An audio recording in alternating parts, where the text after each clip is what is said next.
C'est le club du mondial, soyez les bienvenus. Sérine V, Xavier Barré sont là et nous accompagnent aujourd'hui. Bonjour, comment allez-vous? Bonjour, Aude. Alors, soulagé ou pas d'avoir l'Espagne D'avoir face à la l'Espagne France? soulagé, non, mais on s'y attendait un petit peu. C'est ça, exactement. Allez, on va commencer par revenir sur cette qualification de l'Espagne hier en demi-finale. Donc, face à la France mardi. Oui, c'était une demi-finale attendue et elle aura bien lieu puisque la Roja s'est qualifiée hier soir face à la Belgique. Victoire 2-1 des Espagnols qui n'ont pas toujours été sereins durant le match. Pour la première fois, ils ont encaissé un but dans ce mondial. De son côté, la Belgique a un peu souffert de l'inexpérience de son gardien entré en jeu. En cours de jeu, c'est né Lamens.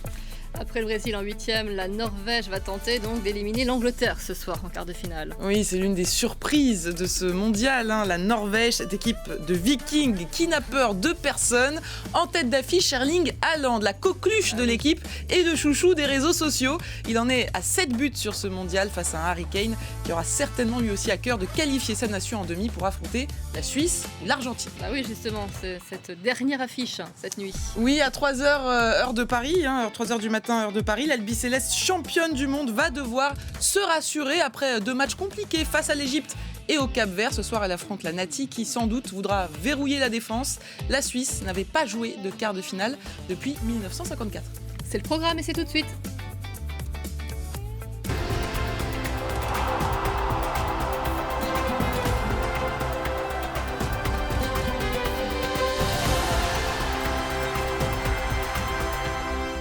Je suis pas sûre de reconnaître le générique, à moins qu'on s'est téléporté peut-être il y a quelques années.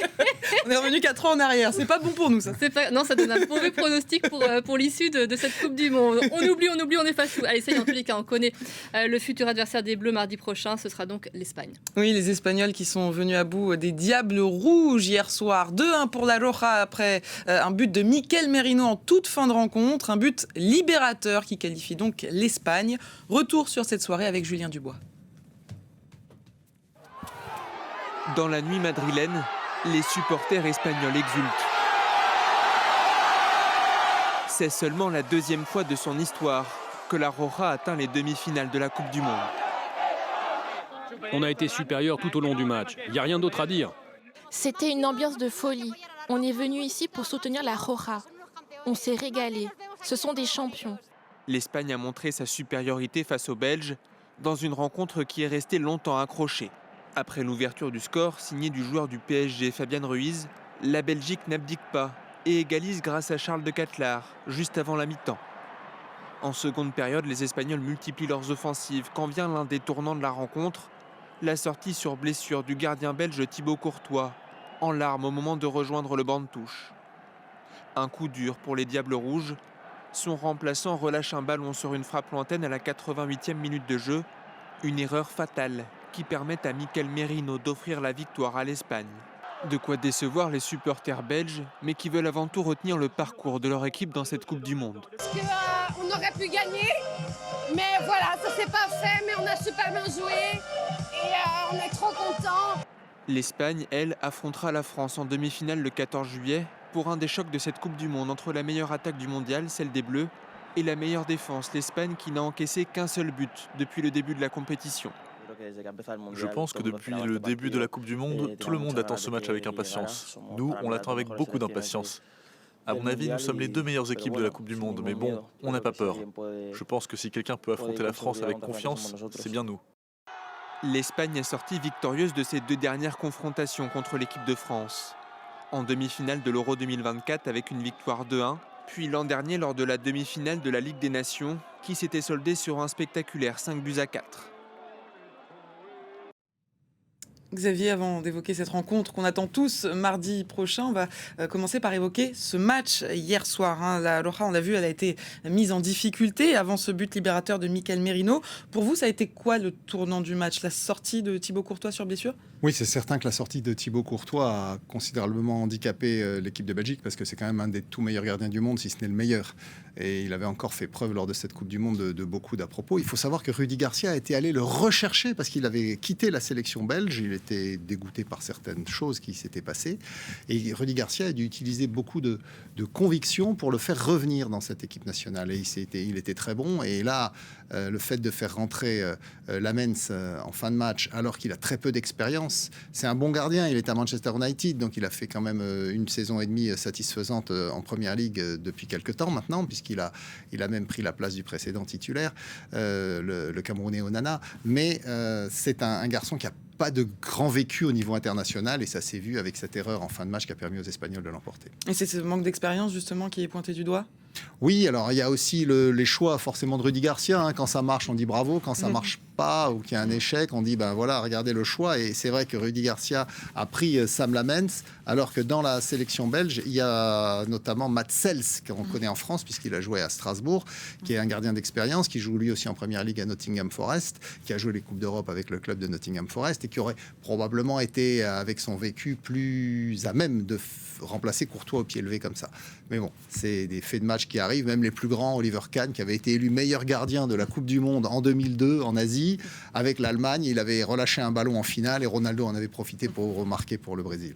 Alors les Diables Rouges, ils étaient aussi privés de leur capitaine, Yuri Tielemans, qui s'est blessé à l'échauffement. Malgré ça, c'est la première équipe à mettre à mal la défense de l'Espagne, 650 minutes sans encaisser un seul but. Oui, c'est un nouveau record d'ailleurs dans l'histoire de la compétition qu'a réussi là Unai Simon, le gardien basque de la Roja, de la sélection espagnole. La Belgique était effectivement handicapée par plusieurs absences, puisqu'il y avait aussi Amadou Onana, le milieu défensif très costaud, qui était absent également sur blessure. Donc c'est une équipe qui était amoindrie. L'Espagne a déroulé son jeu habituel. Elle a marqué en premier, mais elle a concédé ce but qui lui était jamais arrivé dans cette compétition jusqu'à présent. Et elle a fini par marquer ce deuxième but, vous l'avez évoqué, par Mikel Merino. Mais l'Espagne, c'est 66-68% de possession à chaque match. Donc en fait, ils jouent toujours ce jeu de possession. Ils s'installent dans le camp de l'adversaire. Et après, c'est la capacité de l'adversaire à procéder en contre-attaque. Les Belges ont réussi. C'était peut-être pas l'équipe la mieux armée. L'équipe de France, a priori, a plus d'atouts offensifs pour justement piéger les Espagnols, notamment sur des phases de contre-attaque. Mais là, Charles de Ketelaere, le grand jeune et grand avant-centre de l'équipe de Belgique, a fait preuve de beaucoup d'opportunisme sur un ballon aérien.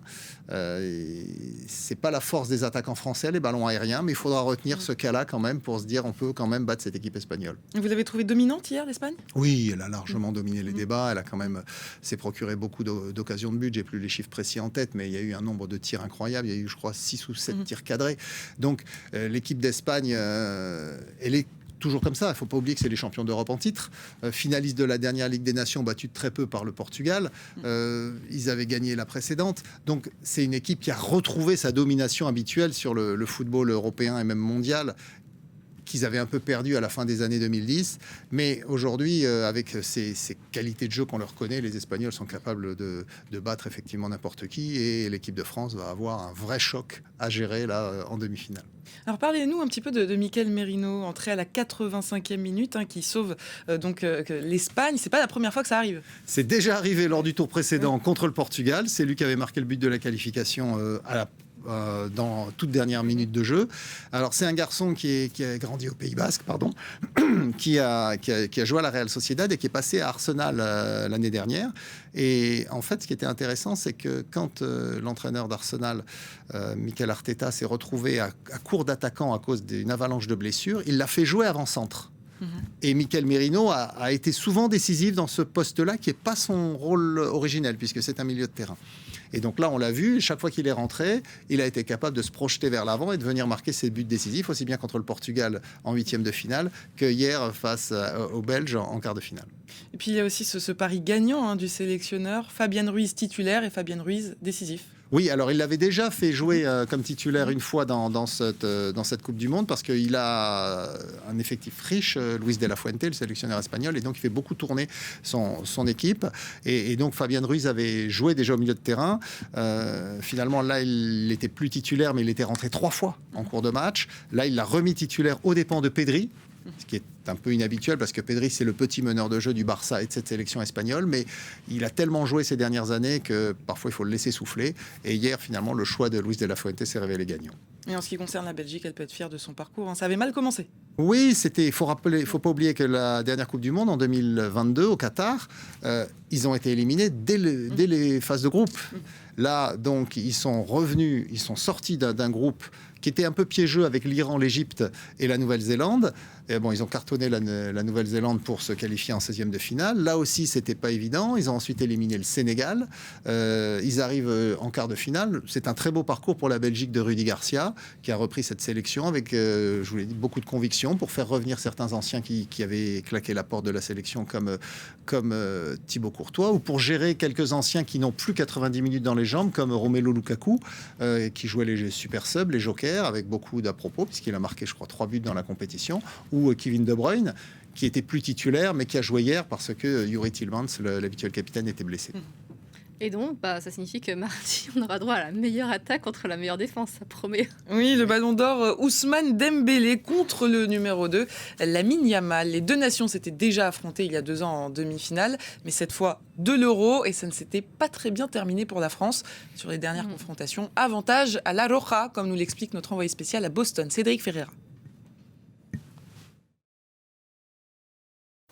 Cette demi-finale a un air de déjà-vu puisque les deux nations se sont affrontées à de nombreuses reprises ces dernières années. D'ailleurs, au bilan des confrontations, 38 fois on a eu le droit à un France-Espagne, 18 victoires côté espagnol, 13 côté français. Le bilan général penche du côté de la Roja et c'est le cas aussi pour les dernières confrontations. Rappelez-vous cette demi-finale déjà de l'Euro 2024 qui se déroulait en Allemagne où l'Espagne s'était imposée 2-1 contre la France avec un but exceptionnel de Lamine Yamal qu'on va retrouver d'ailleurs mardi prochain contre les Bleus. À l'époque, l'équipe de France menée par Didier Deschamps pratiquait un jeu extrêmement défensif, peu spectaculaire. C'était pas plaisant à regarder et en plus cela s'était révélé inefficace face à la Roja. Il y a 1 an, les deux nations se sont retrouvées en Ligue des Nations 2025, après cette rencontre incroyable où l'Espagne menait 5-1, les Bleus sont revenus à 5-4, avaient été tout proches d'ailleurs d'égaliser dans cette rencontre spectaculaire. Déjà, on avait aperçu un changement chez l'équipe de France qui avait abandonné sa stratégie défensive pour se montrer beaucoup plus offensif. Et depuis le début de cette Coupe du Monde, effectivement, les Bleus impressionnent. C'est l'équipe de France qui est la plus impressionnante. Meilleure attaque du tournoi avec son meilleur buteur, Kylian Mbappé, 8 buts marqués jusqu'ici. La Roja, de son côté, avait vécu une phase de groupe un peu plus terne avec ce match nul pour commencer 0-0 contre le Cap-Vert, l'une des surprises du tournoi. Mais depuis le début de la phase à élimination directe, clairement, l'Espagne a monté d'un cran son niveau de jeu. On l'avait vu face à l'Autriche en 16e de finale, victoire 3-0. Face au Portugal, victoire 1-0, petite marge, mais l'Espagne avait clairement contrôlé l'ensemble de cette rencontre. Et là encore, contre la Belgique, les Espagnols n'ont pas été surpris. Sur le papier, donc on peut dire que c'est du 50-50, extrêmement équilibré. Mais à la fin, évidemment, il n'y aura qu'une des deux nations qui ira en finale de Coupe du Monde, prévue le 19 juillet prochain, on le rappelle, à New York. Xavier, on entendait tout à l'heure Lamine Yamal qui se montrait très confiant lorsqu'il évoquait sa future confrontation avec les Bleus. Est-ce qu'il n'est pas trop confiant, Lamine Yamal ? C'est sa personnalité. Il est très cash, il est jeune, il ne faut pas oublier, puisque Lamine Yamal, il a 18 ans à peine, donc il a l'habitude de dire un peu ce qu'il pense et de le dire avec beaucoup d'aplomb. Et c'est pas la première fois qu'il le dit sur ce tournoi. Oui. Après, il faut reconnaître aussi que s'il a connu un début de tournoi difficile, parce qu'il relevait de blessures, il n'a pas joué pendant les 2 derniers mois de la saison avec le Barça. Donc là, on voit qu'il retrouve petit à petit toutes ses sensations. Il a été plutôt bon hier, même s'il n'a pas marqué. Il a déjà marqué une fois, d'ailleurs, dans la compétition. Donc c'est un atout indéniable pour l'Espagne que Lamine Yamal revienne en forme. Après, sa personnalité, l'ambiance générale autour de cette équipe de la Roja fait que c'est aussi l'humilité qui domine. Un petit peu comme en équipe de France, on a 2 équipes avec des profils de personnalité assez comparables. C'est quelques personnalités très fortes comme Lamine Yamal ou Kylian Mbappé qui effectivement fonctionne un peu à l'américaine, donc qui affirme certaines choses avec beaucoup de conviction. Mais il est quand même un peu loin de son niveau d'il y a 2 ans. C'est la blessure qui fait ça. Oui, cette blessure lui a coupé les jambes, clairement. Il y a aussi le fait qu'il soit devenu majeur, qu'il ait commencé à avoir une vie un peu mondaine. On en a beaucoup entendu parler. Projecteurs, absolument. Un peu moins ces derniers temps, mais c'est vrai que l'an dernier... L'été dernier, il était avec Neymar, allait faire la fête au Brésil. Enfin, il était partout dans les clubs à la mode. Donc, il s'est reconcentré sur le foot. Il a fait une belle saison, mais il y a eu cette blessure qui est venue un peu lui couper les jambes en fin de saison. Et l'Espagne, ça va enfin être un adversaire à la taille de l'équipe de France ? C'est la demi-finale attendue, en fait. Quand la FIFA a organisé ce tirage au sort, les 4 premiers au classement mondial devaient se retrouver en demi-finale. Donc, de ce côté du tableau, c'est déjà fait. On a 2 des 4 meilleurs mondiaux qui sont au rendez-vous. Donc, on n'est pas vraiment surpris, en fait. On se savoure d'avance cette affiche et on espère même peut-être avoir un spectacle comme ce qu'évoquait Cédric Ferreira, la demi-finale de la dernière Ligue des Nations qui s'est terminée sur le score de 5-4 en faveur de l'Espagne. Peut-être cette fois-ci, ce sera dans l'autre sens. Voilà pour ce France-Espagne, donc mardi à 21h, le 14 juillet, vivement les feux d'artifice, on l'espère en tous les cas. Les 2 derniers quarts de finale vont se jouer ce soir et le second sera assez tard dans la nuit d'ailleurs. Assez tard dans la nuit, moi je vais commencer par vous parler de l'Angleterre qui affronte la Norvège. Petite surprise de ce mondial. Les Norvégiens qui ce soir encore ne partent pas du tout favoris, mais qui sont capables de prendre le dessus sur de nombreuses équipes. Aujourd'hui, les conditions pour jouer, elles ne seront pas simples. 33 degrés à Miami, avec un taux d'humidité supérieur à 60%, ce qui veut dire que la température ressentie pourrait grimper jusqu'à 40 degrés. Sans oublier ces épisodes orageux qui sont attendus. Et ça pourrait perturber la rencontre. En tout cas, les Anglais, ils veulent y croire, eux qui avaient été éliminés par la France il y a 4 ans en quart de finale. Ils ont l'un des meilleurs buteurs de la compétition, Harry Kane, avec 6 buts pour le moment. Mais en face, il y a Erling Haaland qui, lui, en a inscrit 7 des buts sur la compétition. 2 numéros 9 qui ont beaucoup été comparés. On va écouter ce qu'en pense le capitaine anglais, Harry Kane. Je pense qu'on est des joueurs complètement différents. Je sais qu'on est tous les 2 des attaquants confirmés, mais pour être tout à fait honnête, on occupe presque 2 postes différents. Erling a été incroyable. Son palmarès de buteur, physiquement, c'est une machine, une bête. Sa finition est au plus haut niveau. Et évidemment, son palmarès de buteur parle de lui-même. Je me considère comme un joueur différent, même si je marque le même genre de but. J'aime peut-être toucher un peu plus le ballon, être impliqué et jouer un peu plus, mais je peux aussi évoluer en tant que numéro 9 pur et dur. Il a raison, Harry Kane, ils sont pas tout à fait vrai ce comparables, qu'il dit. les deux. Ils sont tout à fait comparables. La seule chose, c'est que les choix des entraîneurs font qu'ils occupent des rôles différents. Harry Kane, effectivement, a plus de liberté. Il décroche beaucoup. Il est aussi capable d'organiser le jeu.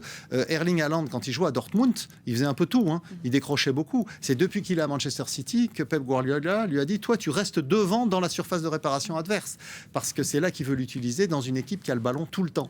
Et il a un peu ce même rôle dans l'équipe de Norvège, même s'il revient aussi beaucoup aider sa défense.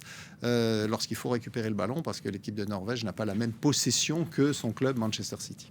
En tout cas, il y en a un qui est plus populaire que l'autre sur les réseaux sociaux, c'est Erling Haaland. Le New York Times lui a même consacré un article. Il y a une Haaland mania depuis le début de la compétition. Pour vous donner une idée, il a aujourd'hui plus de 61,5 millions de followers sur Instagram, contre 19 millions pour Harry Kane. Il a gagné plus de 20 millions d'abonnés sur les 30 derniers jours, dont plus de 17 millions sur les 14 derniers jours. C'est vrai qu'il a un fort capital sympathie. Comment on l'explique ? Pourquoi on l'aime, Erling Haaland ? Il y a ce personnage hors norme, il est très grand, très costaud, il fait 1m95. Il nous rassure. Il nous rassure, c'est vrai. Il joue à Manchester City, qui est un club très populaire. Vous me direz, Harry Kane est au Bayern de Munich maintenant, mais la Bundesliga est un peu moins suivie que la Première Ligue. Et puis, Erling Haaland, depuis qu'il est très jeune, en fait, il est formaté pour devenir un champion. Il faut rappeler que son papa, Alfie Haaland, a joué en équipe de Norvège, a joué en Angleterre, en Première Ligue, à Manchester City et à Leeds, où d'ailleurs Erling est né. Et donc, il y a eu tout cet environnement extrêmement favorable qui l'a poussé très vite à devenir une star, ce qui n'est pas forcément le cas de Harry Kane, qui s'est fait par lui-même, qui, pendant ses premières saisons à Tottenham, a été prêté à plein d'autres clubs et qui a percé sur le tard et qui connaît aussi aujourd'hui une reconnaissance un peu tardive. Donc, c'est 2 profils de carrière assez différents, en revanche, et c'est pour ça que Erling Haaland est déjà si populaire. C'est très improbable, mais il est populaire aussi au Pérou. Oui, c'est difficile de faire le lien de prime abord entre le Pérou et Erling Haaland, ou le Pérou et la Norvège. Mais effectivement, l'attaquant norvégien a la cote là-bas. Sachez que d'après le registre de l'état civil du Pérou, 468 nouveau-nés ont été nommés Haaland depuis le début du mondial. On ne comprend pas pourquoi, mais c'est comme ça. Il y en a 91 autres, attendez, qui portent le nom complet Erling Haaland. Voilà, le prénom c'est Erling Haaland. Apparemment, les chiffres ont explosé lorsque la Norvège s'est qualifiée en quart de finale. À Lima, par exemple, il y a plein de boutiques qui vendent des t-shirts Haaland, comme vous le voyez ici à l'image, et ça cartonne. On va écouter quelques vendeurs dans la capitale péruvienne. Depuis le match contre le Brésil, le téléphone n'arrête pas de sonner. On reçoit beaucoup de commandes chaque jour. On les prend le matin et on les livre l'après-midi. Les clients demandent des produits à l'effigie de Haaland car c'est la sensation, c'est la tendance du moment. Je l'admire parce que c'est un bon joueur, un joueur humble et simple. Je trouve qu'il a de la classe, il plaît beaucoup aux filles. La majeure partie de nos ventes a été réalisée auprès d'un public féminin. Des filles de tous âges sont venues acheter ou commander leur t-shirt Haaland en ligne. Et on imagine donc que les Péruviens seront donc tous à fond derrière Erling Haaland ce soir. Xavier, l'Angleterre, elle a une revanche à prendre quand même sur la Coupe du Monde 2022 où elle s'était arrêtée en quart de finale. Oui, en 2018, en demi-finale. Donc les Anglais courent après la Coupe du Monde depuis 1966. C'est embarrassant. Football is coming home. Ils espèrent effectivement la gagner. Ils ont quand même été en finale des 2 derniers championnats d'Europe des nations. En 2021, battus par l'Italie au tir au but. En 2024, battus par l'Espagne. Donc ils sont tout près d'une reconnaissance internationale qui serait méritée. Maintenant, il va falloir qu'ils battent la Norvège. Ce ne sera pas facile, mais ils ont fait preuve de beaucoup de détermination dans cette Coupe du Monde déjà. Ils sont quand même allés éliminer le Mexique au Stade Aztec en s'imposant 3-2 et en finissant le match à 10-11. Jarell Quansah sera d'ailleurs suspendu pour ce match contre la Norvège. Donc, a priori, l'Angleterre a quand même la faveur du pronostic. Et les conditions météo, elles peuvent avoir un gros impact ce soir ? Oui, parce que Miami, c'est pas un stade couvert. Oui. Tous les autres stades du sud des États-Unis, Atlanta, Dallas, Houston et Los Angeles sont des stades couverts et climatisés. Donc, les joueurs sont contents d'y évoluer parce que les conditions de jeu sont agréables. Miami, c'est pas le cas. C'est un stade ouvert, donc effectivement, il y fait très chaud.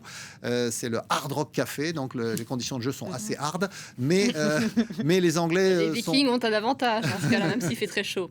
Les Anglais sont, comme je vous l'ai dit, ont gagné à Mexico contre El Tri du Mexique lors du tour précédent. Donc, ils sont quand même extrêmement bien préparés et surmotivés pour réussir quelque chose lors de cette Coupe du Monde. Et puis, il faut parler de l'autre affiche, la dernière, Argentine qui affronte la Suisse cette nuit. Oui, l'Albiceleste qui a pas mal tremblé ces derniers temps. D'abord face au Cap-Vert en 16e de finale, puis l'Égypte en 8e. Il s'agirait donc de se rassurer ce soir pour les champions du monde, opposés à la Nati que personne n'attendait à ce niveau. La Suisse qui va devoir composer sans Yohan Manzambi, puisque le jeune milieu, l'une des révélations de ce tournoi, est toujours touché au genou, ce qui attriste son sélectionneur, Murat Yakin. On l'écoute. Malheureusement, Yohan Manzambi souffre beaucoup. Ça a été un choc. Il avait le vent en poupe. On voyait à sa joie et à celle de ses coéquipiers à ses côtés à quel point tout lui réussissait dans ce tournoi. Malheureusement, il ne peut pas jouer, ce qui est douloureux pour nous. Nous allons essayer de faire de notre mieux en tant qu'équipe.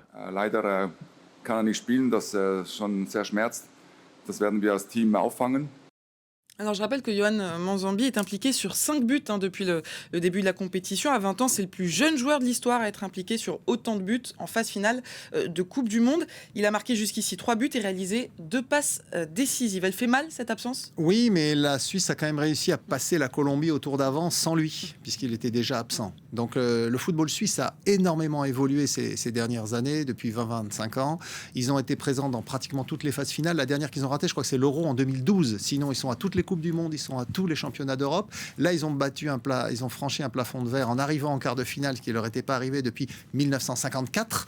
Donc ça, jusqu'à présent, ils calaient en 8e de finale. Donc là, c'est une très belle réussite et c'est une juste récompense parce que c'est un pays qui bosse très bien, qui forme beaucoup de jeunes joueurs. Et cette équipe de Suisse avec quelques anciens comme Granit Xhaka et Ricardo Rodriguez qui ont été champions du monde dès 17 ans en 2010, vous voyez, donc ils sont toujours là. Il y a eu cette génération qui a suivi et qui a mûri. Alors il y en a qui sont plus là, mais il y a les jeunes qui sont arrivés pour les renforcer. Donc il y a un bon cadre, il y a un bon sélectionneur. On l'a vu, Murat Yakin, un ancien international suisse. Et puis il y a ce contexte favorable. Là, ils sont vraiment en challenger contre l'Argentine, donc tout est permis pour eux. On l'a vu, l'Albiceleste a eu beaucoup de mal sur les 2 derniers matchs. Que peut faire la Suisse pour prendre le dessus ce soir ? Eh ben, il va falloir qu'elle continue à jouer son jeu hyper rationnel pour contenir les Argentins et surtout ne pas s'exposer comme ont pu le faire les précédents, notamment le Cap-Vert et l'Égypte, au réveil de Messi en fin de match. Xavier, merci beaucoup. Merci beaucoup, Cyrine, Xavier. merci. Non, j'étais en train de me dire, je tremblais à l'idée de connaître l'affiche demain. Voilà, On en parlera je ne vais demain, rien oui. regarder. Voilà, je découvrirai ça au réveil. Merci à vous pour ce club du mondial. Je vous retrouve demain. On va se quitter avec une pensée pour notre confrère Christophe Glaise, comme chaque jour, journaliste sportif interpellé en Algérie, condamné pour apologie du terrorisme. Son seul espoir, vous le savez, réside en une grâce présidentielle pour obtenir sa libération. On pense beaucoup à lui. Vous restez avec nous sur France 24, Club du Mondial. À demain.